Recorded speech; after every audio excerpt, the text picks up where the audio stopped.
वडाच्या झाडाला वटवृक्ष का म्हणतात? फार पूर्वी एक इंग्रज असा चालत चालला होता. त्याला एक वडाचे झाड दिसले. त्याला बघून तो म्हणाला, वटवृक्ष. अरेंज मॅरेज म्हणजे गुपचूप भांडी घासायची दार लावून. लव्ह मॅरेज म्हणजे प्रेमाने भांडी घासायची.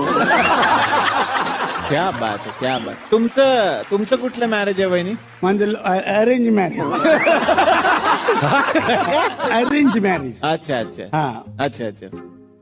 एवढा विचार केल्यानंतर तुम्ही सांगताय म्हणजे काहीतरी त्याच्या मागे बॅक स्टोरी असेल ती मी तुमच्याकडून जाणून घेणारच आहे.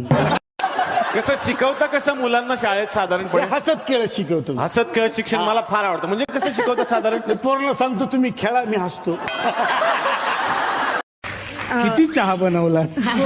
उगाच तुम्हाला त्रास. कांदे पोहे सांगितले असते तर खारी देऊ